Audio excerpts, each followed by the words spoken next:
Hello, c'est Shinjit. Aujourd'hui, je vais vous présenter Mirai Nikki. Le créateur de Mirai Nikki est Naoto Asuda. J'arrive jamais à prononcer son nom.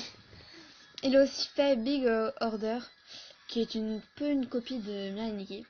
Mais bon, c'est pas le sujet, donc Big Order, tu te casses. Alors c'est parti!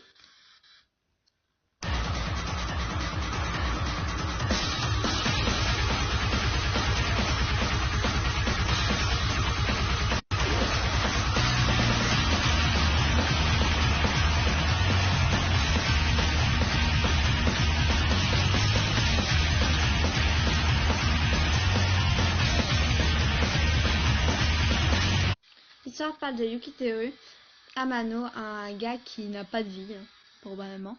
Il passe son temps à écrire ce qu'il voit sur son téléphone, et il est vraiment forever alone puisqu'il s'est inventé une amie murmure et un dieu, Deus Ex Machina, qui va lui offrir le pouvoir de prédire le futur grâce à son téléphone. Et il va rencontrer Yonegasei, une fille yandere. Alors, une yandere, qu'est-ce que c'est? Une yandere, c'est une fille qui est à la fois douce et gentille, calme en apparence, et à l'intérieur de sa tête, c'est le gros Big Ben. Elle est tarée, elle est psychopathe, elle a plein d'idées sordides. Voilà, c'est fini. Mais t'es qui toi? Moi, je suis Ita. Ok, t'as fini? Ah oui, hein, j'ai fini, je te laisse. Bon, je reprends. Alors Yuno est attirée bizarrement par Yukiteru vu qu'elle est prête à laisser sa vie pour lui. Donc voilà, c'est plutôt romantique et flippant à la fois. Donc voilà.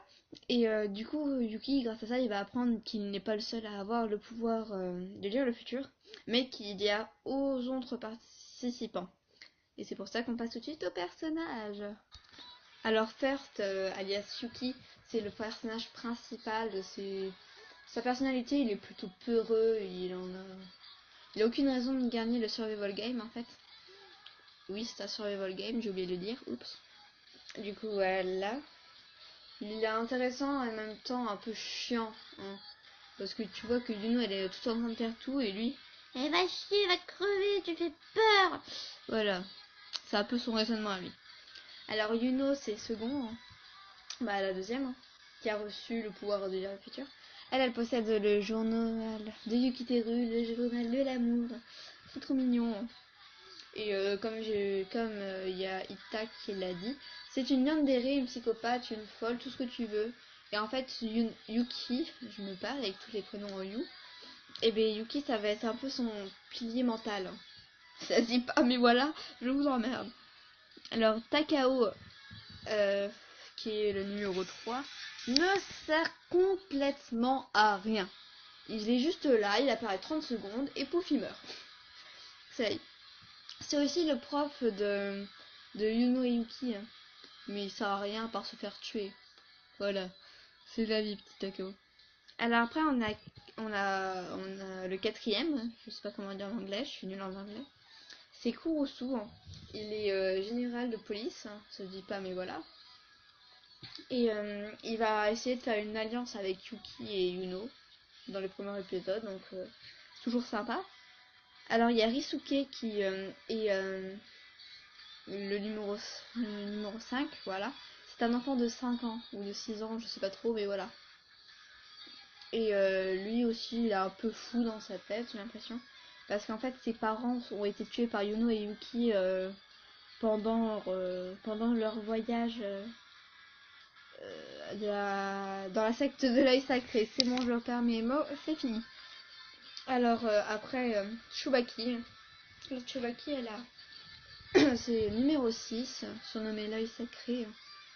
Et elle, je la trouve hyper intéressante parce que ce qui lui est arrivé, c'est pas très très sympa en fait. Ses parents, c'est des gros bâtards et celui qui a repris la secte aussi, c'est un gros bâtard.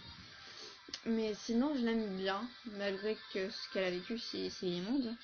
Mais voilà, je l'aime bien. Après, le numéro 7, c'est le numéro le plus mignon. C'est Ai et Marco. Alors, ils sont trop mignons, mais trop. C'est très triste l'histoire à Ai. Et voilà, c'est trop mignon. Hein, fini. Alors, Kamado. Alors, c'est celle qui a recueilli ta gueule. Celle qui a reçu... Bon, vous me comprenez, hein, ou pas? Bah, en fait, elle a en quelque sorte adopté Aïe et Marco, en fait, voilà, parce qu'ils étaient orphelins. Et elle, c'est celle qui garde tous les orphelins de la ville. Et c'est trop mignon. Alors, numéro 9, c'est mon numéro préféré, c'est Minéné. Alors, elle, je l'aime, mais je l'aime. Elle a un passé aussi très, très, très, très triste. Mais je l'adore, je l'adore, je l'adore. Alors, nous avons Tsukishima. C'est le père d'Hinata. Lui, en fait, c'est un gros connard, hein. Il se rend compte qu'à la fin, mais il l'admet, donc c'est bien. Mais il est gaga de ses chiens et c'est pour ça c'est un connard. Voilà, c'est tout ce que j'ai à dire avec lui. Après, on a numéro 11, John, qui est le maire de la ville. Lui, son but, en fait, c'est d'utiliser le journal de Blake pour que tout le monde dans la ville de Sakurami soit un détenteur de journaux. Il va y arriver le con. Ou peut-être pas. Et mon ordinateur vient de s'éteindre, le connard. Bon, et après on a numéro 12 qui est le personnage le plus drôle au monde. C'est Komotsu. Hein. Il est très drôle mais on voit jamais sa tête. Hein. C'est ça qui est triste. Alors dans les personnages de la bande de Yuki, il y a Hinata, la fille de Tsukishima. On a Mao, la meilleure amie d'Hinata, Akis, Igleda. Pardon, j'en peux plus de ce nom. À chaque fois que je suis obligée de chanter la prochaine lettre. Voilà, on a Oji qui était un ancien camarade de classe de Yuki. Et on a Nijima. Mais lui, c'est un policier en fait qui a repris l'enquête Yuki et Yuno. Donc, parce qu'en fait, il tue des gens, donc voilà. Bah, Yuki et Yuno. Est-ce que je dis c'est complètement aléatoire. Hein.